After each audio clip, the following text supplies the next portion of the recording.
ഉമ്മാ ഉമ്മ എനിക്ക് ചോറ് വിശന്നിട്ട് വയ്യമ്മ. ആ സേനെ വന്നിക്കണ് പമ്പി കൊടുക്ക്.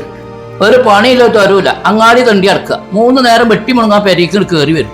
ഒരു സ്വൈര്യം തന്നെ വീട്ടിൽ വന്ന ചോറ് വേണ്ടമ്മ, പള്ളം നിറഞ്ഞു, ഞാൻ പോവുക. ഈ പെരി തീയിട്ടാണെങ്കിൽ ഇപ്പോഴും വേണം ഞാൻ നയിച്ചിട്ട് ഈ വയസ്സാം കാലത്ത്. എന്തിനാ എന്നെങ്ങനെ വെറുതെ ചീത്തറിയുന്നു? ഇത് തന്നെ അവനെ കേടെടുത്തത്.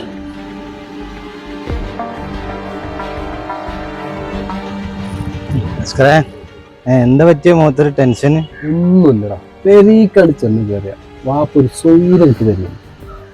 തിന്നണേനും കൊടുക്കുന്നതിനും ഒക്കെ കണക്ക് പറയണം. മടുത്തു, എവിടേക്കെങ്കിലും പോയാലെന്ന് ആലോചിക്കണം. അപ്പനെ കൊണ്ട് എന്റെ തന്ത അല്ലേലും ഒരു മുരട്ട തന്തയാണ്. അങ്ങാടിയിലൊന്നും അയാളെ കൊണ്ടൊരു സ്വൈര്യം ഇല്ലാത്ത തന്ത. എന്ത് സ്വഭാവം നീ പറയണേ? ഇപ്പൊ എന്നോട് ചൂടാണ്ട് ശരിയാ, വിചാരിച്ച മറ്റുള്ളവരോട് ചൂടാണ്ടല്ലോ. എന്ത് സ്വഭാവം നീ പറയുന്നത്? മോശം എന്നൊക്കെ പറയുന്നത് എന്തോ അപ്പാന്. ഇജ എന്റെ ഉപ്പാനെ കുറിച്ചൊന്നേ പള്ളിക്കൽ അന്വേഷിച്ചു നോക്ക്, അങ്ങാടിയിലൊന്നും അന്വേഷിച്ചു. എന്റെ ഉപ്പായോണ്ടാണ് ഞങ്ങൾ കൈവയ്ക്കാത്തത്. മൂപ്പർക്കൊരു ചൊറിയ സ്വഭാവമാണ്. എന്റെ ഉപ്പായോണ്ടാണ് ഞങ്ങളൊന്നും ചെയ്യാത്തത്.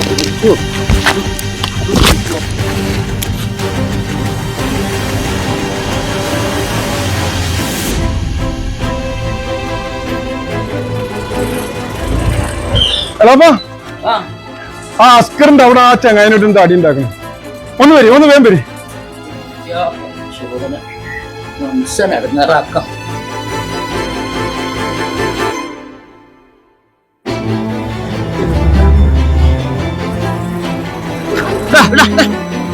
എന്താ പണി?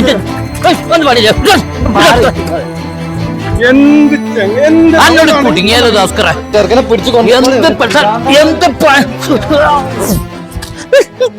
ജിന്നത്തച്ചട 10 പൈസന്റെ ഉപകാരം എന്നെ കൂടെ ഇരിക്കില്ല.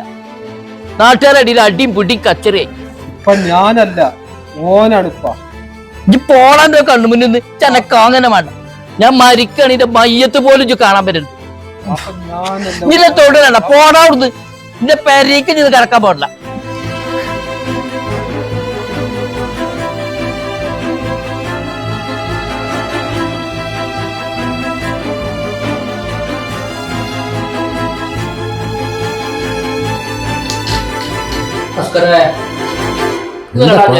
കല്യാണം നമുക്കൊരു 500 വെച്ചിനി വരും.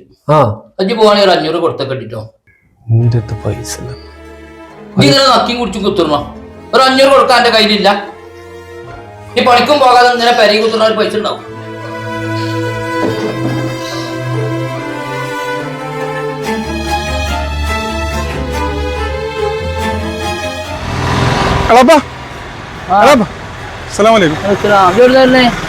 ഞാൻ ഇതുവരെ വന്ന പള്ളിയിലൊന്ന് കേറിട്ട് പോയായിരിച്ചു. ആയിക്കോട്ടെ. പിന്നത്തെ ഒരു കാര്യം പറയണ്ടായിരുന്നു.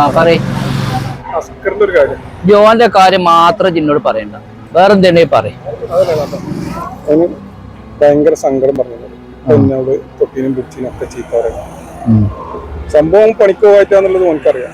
പക്ഷെ ഓൻ പറഞ്ഞെന്താ അറിയോ, ഞാനിവിടെ ഈ അല്ലിച്ചിന്റെ പണിക്ക് പോയതുകൊണ്ടൊന്നും പല കടം തോന്നില്ല. പെര പണയത്തിലാണ്. പിന്നെ പെങ്ങളെ കെട്ടിച്ചിട്ട് ഒരുപാട് കടം. ഇതൊക്കെ വീട്ടുണ്ട്. അത് ഇപ്പാനെ കൊണ്ട് ഒരിക്കലും വീട്ടാൻ കഴിയില്ല. അപ്പൊ അതുകൊണ്ട് ഞാൻ ഇവിടെ ഒരു പണിക്ക് പോകണ്ട. അപ്പൊ പുറത്തെവിടെയും കാര്യമായിട്ട് എന്തൊരു പണിക്ക് പോകണം, ഇപ്പാനെ സഹായിക്കണമെന്നില്ല നല്ല മനസ്സോർക്കുണ്ട്. ഓൻ അതിന് നല്ലോണം ശ്രമിക്കുന്നുണ്ട്. ഇതൊക്കെ ഓന് തുറന്ന് പറഞ്ഞൂടെ? ഒരു വാപ്പിയല്ല ഞാന്. ഇജ്ജ് പറഞ്ഞത് നേരാ. ഓൻ പറയണൊന്നും ഞാൻ ചെവി കൊള്ളതില്ല. ഓൻ ഒരുപാട് ബുദ്ധിമുട്ടിച്ചിട്ടുണ്ട് ഞാൻ. ഇപ്പൊ പറഞ്ഞിട്ട് കാര്യമില്ല. സാറില്ല, നിങ്ങള് എന്തായാലും ഓന് കാര്യമായിട്ട് എന്തെങ്കിലും പണിക്കൊക്കെ നോക്കണം കേട്ടോ. ഇനിയെങ്കിലും ഒന്ന് ശ്രദ്ധിക്കും കേട്ടോ. എന്നാ ശരി, അസ്സലാമു അലൈക്കും.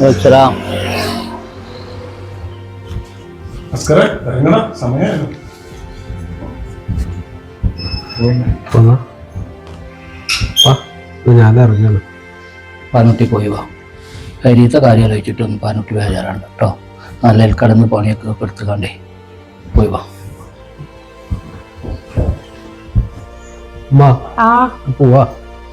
അസ്സലാമു അലൈക്കും. വഅലൈക്കും അസ്സലാം.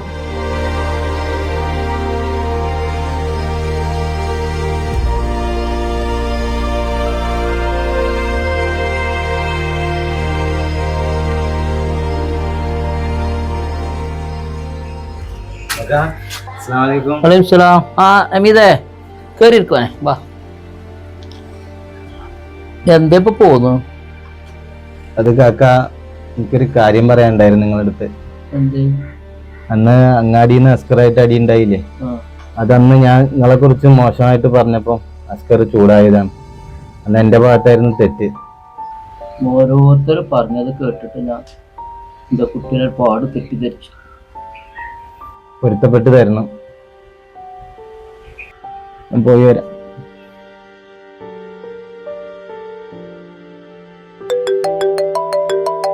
ഹലോ അപ്പാ. അസ്സലാമു അലൈക്കും. വാലൈക്കും അസ്സലാം. എന്തപ്പാ വിശേഷമൊക്കെ? ഹലോ പാ. ഇപ്പാ പാ. കുഞ്ഞോപ്പാനോട് വിളിച്ച ദേഷ്യമുണ്ടോ മോനെ എനിക്ക്? ഇപ്പാളോട് എനിക്ക് എന്ത് ദേഷ്യപ്പുള്ളത്? എന്തെങ്കിലും ഇങ്ങനൊക്കെ ചോദിക്കണപ്പാ? ഏ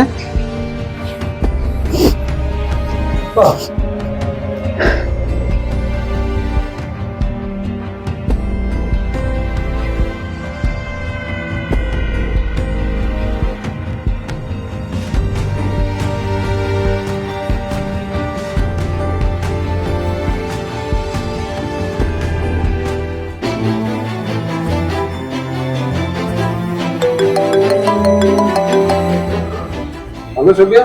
ആ അസ്കറേ, ഓയ്. എടാ ആ എടാ പറടാ. എൻ്റെ ഉപ്പ ആ പാ. എടാ എൻ്റെ ഉപ്പ മരിച്ചോടാ. അറ്റാക്കായിരുന്നു.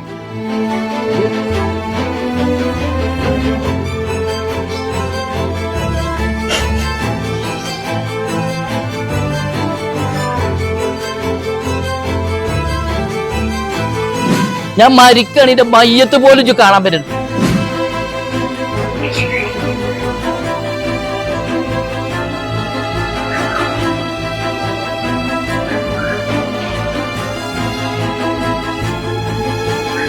ഓ